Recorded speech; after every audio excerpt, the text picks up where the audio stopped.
నమస్తే, welcome to hashtag you. నేను మీ రాజేష్. తెలుగుదేశం పార్టీలో చురుకైనటువంటి ఎంపీగా ఉన్నటువంటి వ్యక్తుల్లో బైరెడ్డి శబరి ఒకరు. అయితే తాజాగా యువతకు పెద్దపీట వేసే దిశగా టీడీపీ చాలా కీలకమైనటువంటి అడుగులు వేస్తుంది. అంటే ఇప్పుడు ఆమె 2024 ఎన్నికల్లో టీడీపీ కూటమి తరఫున నంద్యాల నుంచి భారీ మెజారిటీతో ఎంపీగా గెలిచారు. కేవలం ఒక్క ఏడాదిలోనే ఆమె తన పనితీరుతో టీడీపీ హైకమాండ్ను కూడా ఆకట్టుకోగలిగారు బైరెడ్డి శబరి. సో ఇప్పుడు ఆమె పార్లమెంట్లో కూడా కీలకంగా వ్యవహరిస్తున్నారు. పార్లమెంట్లో మాట్లాడే విధానం మీద కూడా చాలా మంచి కితాబు అందుకుంటున్నారు. వృత్తిరీత్యా ఆమె డాక్టర్గా ఉన్నప్పటికీ కూడా ఉన్నత విద్యావంతురాలుగా ఆమె ఉంటూ రాజకీయాల్లోకి కొంత అరంగేట్రం చేశారు. ఇక ఆమె కుటుంబం కూడా రాజకీయ నేపథ్యం కలిగినటువంటి కుటుంబం. మరి ఆమె తండ్రి బైరెడ్డి రాజశేఖర రెడ్డి కూడా ఉద్యమ నాయకుడే చెప్పాలి. సో శబరి కూడా స్వచ్ఛంద సంస్థ ద్వారా అనేక కార్యక్రమాలను నిర్వహిస్తూ కూడా ప్రజా సేవలో అంకితమయ్యారు. ఇలా ఆమె అన్ని విధాలుగా రాయలసీమలో వైసీపీని బలమున్నటువంటి చోట అక్కడ గెలిచి మరీ తన సత్తా చాటుకున్నారు అని స్పష్టంగా చెప్పొచ్చు. దాంతో ఇప్పుడు ఆమె విషయంలో టీడీపీ హైకమాండ్ కొంత ఫోకస్ పెట్టింది అనేది కొంత టాక్ వినిపిస్తుంది. మరి అతి తొందరలోనే జరిగే కేంద్ర కేబినెట్ విస్తరణలో కూడా ఆమెకు మంత్రి పదవి దక్కబోతుందనే ప్రచారం పెద్ద ఎత్తున ఇవాళ ఆంధ్ర పాలిటిక్స్లో జరుగుతోంది. మరి నిజానికి ఆగస్టులో కేంద్ర మంత్రివర్గంలో కొంత మార్పులు చేర్పులు ఉండే అవకాశాలు సూచనలు కనిపిస్తూ ఉన్నాయి. సో ఇప్పుడు ఏపీ నుంచి మరో మంత్రి పదవి ఇస్తారనే చర్చ కూడా జరుగుతోంది. అయితే జనసేనకి ఆ పదవి ఇస్తారనే ప్రచారం ఒకవైపు సాగుతోంది. ఎందుకంటే ఇద్దరు ఎంపీలు ఉన్నటువంటి జనసేనకు కేంద్ర మంత్రివర్గ విస్తరణలో చోటు దక్కలేదు. కానీ ఒక్క ఎంపీ ఉన్నటువంటి పార్టీలకు కూడా కేంద్ర కేబినెట్లో మంత్రి పదవి దక్కింది. అందుకోసమే ఇప్పుడు జనసేన కూడా ఖచ్చితంగా కేంద్ర కేబినెట్లకు అడుగు పెట్టాలనే ప్రయత్నాలు చేస్తుంది. అయితే ఇప్పుడు ఆ ముచ్చట తీర్చాలని కూడా కేంద్రం ఉందని కూడా కొంత ప్రచారం జరుగుతోంది. అయితే ఇది కూడా పవన్ ఇష్టాల మీద మాత్రమే ఆధారపడి ఉంటుందని కూడా కొందరు అంటూ ఉన్నారు.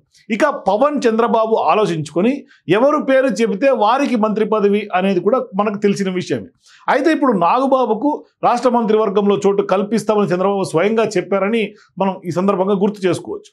అదే సమయంలో జనసేన నుంచి ఉన్నటువంటి ఇద్దరు ఎంపీలలో ఒకరు మచిలీపట్నంకు చెందినటువంటి వారు, మరొకరు కాకినాడకు చెందినటువంటి వారు. సో ఇప్పటికే ఉత్తరాంధ్ర, గోదావరి, కోస్తా ప్రాంతాల నుంచి కేంద్ర మంత్రివర్గంలో మోదీ క్యాబినెట్లో చాలా ఇవ్వాల్సినటువంటి ప్రాధాన్యత ఉందని స్పష్టంగా చెప్పుకోవచ్చు. దాంతో ఈసారి ఖచ్చితంగా రాయలసీమకు కూడా ప్రాధాన్యత ఇవ్వాలని చంద్రబాబు చూస్తున్నట్లుగా కూడా ప్రచారం జరుగుతోంది. అంతేకాదు బలమైనటువంటి సామాజిక వర్గానికి కూడా కేంద్ర కేబినెట్లో పదవి దక్కితే ఖచ్చితంగా సమతూకంతో పాటుగా సామాజిక సమీకరణాలు కూడా పాటించినట్లుగా ఉంటుంది అనే లెక్కలు వేసుకుంటున్నట్లుగా తెలుస్తోంది. దాంతో ఇప్పుడు రాయలసీమకు చెందినటువంటి మహిళా కోటాలో మహిళా ఎంపీగా ఉన్నటువంటి రెడ్డి సామాజిక వర్గానికి చెందినటువంటి బైరెడ్డి శబరికి కేంద్ర మంత్రి పదవి ఇస్తారనే ప్రచారం జోరుగా సాగుతోంది. మరి ఎన్డీఏ హయాంలో కేంద్ర మంత్రివర్గంలో ఏపీ నుంచి మహిళలు ఎవరు లేరని కూడా ఈ సందర్భంగా గుర్తు చేస్తున్నారు. గతంలో కూడా ఏపీ నుంచి మహిళకు మంత్రివర్గంలో లేరని కూడా అంటూ ఉన్నారు.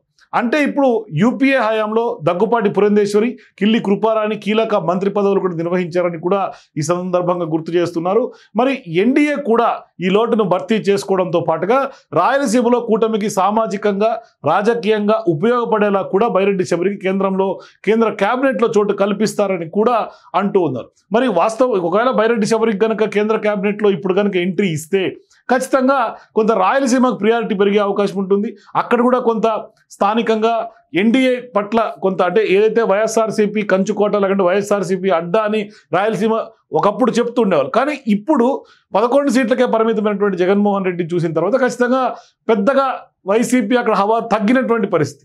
సో ఈ సందర్భంగా బైరెడ్డి శబరి లాంటి వాళ్ళకి కనుక కేంద్ర కేబినెట్లో మోదీ క్యాబినెట్లో కనుక ఎంట్రీ ఇస్తే కొంత దూకుడు మీద ఉన్నటువంటి వాళ్ళు, ప్రజా సమస్యల మీద కొంత పూర్తి స్థాయిలో పనిచేస్తున్నటువంటి బైరెడ్డి శబరి లాంటి వాళ్ళకి కనుక క్యాబినెట్లో చోటు లభిస్తే ఖచ్చితంగా భవిష్యత్తులో రాయలసీమకు కూడా కొంత మంచి జరిగే అవకాశాలు కూడా ఉంటాయని స్పష్టంగా చెప్పుకోవచ్చు. సో మీరు కూడా ఇప్పుడు రాజకీయ వర్గాలు జరుగుతున్నటువంటి ప్రచారం బైరెడ్డి శబరికి కేంద్ర కేబినెట్లో నిజంగానే చంద్రబాబు కొంత ఆఫర్ చేసే అవకాశాలు ఉంటే, నిజంగానే ఆయన కేంద్ర కేబినెట్కి రికమెండ్ చేసే అవకాశాలు ఉన్నాయని జరుగుతున్నటువంటి చర్చలో ఎంత వాస్తవం ఏంటి, నిజంగానే దక్కే అవకాశం ఉంటే ఎట్లా ఏ విధంగా దక్కుతుంది, మరోవైపు మరి ఎప్పట్లోగా కేంద్ర కేబినెట్లోకి ఆమె కేంద్ర మంత్రి పదవిగా బాధ్యతలు తీసుకునే అవకాశాలు ఉన్నాయి. మీరు కూడా మీ అభిప్రాయాల కింద కామెంట్స్ తెలియజేయండి. For more videos please watch hashtag.